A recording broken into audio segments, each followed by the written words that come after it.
ಬೆಂಗಳೂರು ಕೇಂದ್ರ ಲೋಕಸಭಾ ಕ್ಷೇತ್ರ ಮನ್ಸೂರ್ ಅಲಿ ಖಾನ್ ಭಾರಿ ಮುನ್ನಡೆಯನ್ನು ಸಾಧಿಸುವ ಮುಖಾಂತರ ಪಿಸಿ ಮೋಹನ್ ಸೋಲುವ ಮುನ್ಸೂಚನೆ ಕಾಣ್ತಾ ಇದೆ. ಪಿಸಿ ಮೋಹನ್ ಅವರಿಗೆ ಇನ್ನು ಕಷ್ಟ ಇದೆ ಅಂತ ಅನ್ಸುತ್ತೆ. ಇದು ಮನ್ಸೂರ್ ಅಲಿ ಖಾನ್ ದೊಡ್ಡ ಮಟ್ಟದ ಮುನ್ನಡೆಯನ್ನು ಸಾಧಿಸಿದ್ದಾರೆ.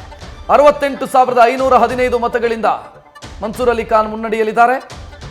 ಬೆಂಗಳೂರು ಕೇಂದ್ರ ಕಾಂಗ್ರೆಸ್ ಪಾಲಾಗುವಂತ ಮುನ್ಸೂಚನೆ ಈಗ ಕಾಣ್ತಾ ಇದೆ. ಪಿಸಿ ಮೋಹನ್ ನಿರಂತರವಾಗಿ ಗೆದ್ದವರು 3 ಬಾರಿ, ಈಗ ಸೋಲಿನ ಕಡೆಗೆ ಮುಖ ಮಾಡಿದ್ದಾರೆ ಸಂಸದ ಪಿಸಿ ಮೋಹನ್.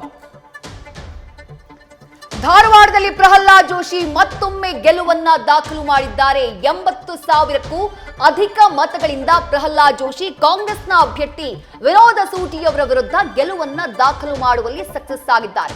ಕೇಂದ್ರ ಸಚಿವ ಪ್ರಹ್ಲಾದ್ ಜೋಶಿ ಮತ್ತೊಮ್ಮೆ ಗೆಲುವಿನತ್ತ ಹೆಜ್ಜೆಯನ್ನ ಹಾಕ್ತಾ ಇರುವುದು. 80,000ಕ್ಕೂ ಅಧಿಕ ಮತಗಳಿಂದ ಜೋಶಿ ಜಯವನ್ನ ಗಳಿಸಿದ್ದಾರೆ.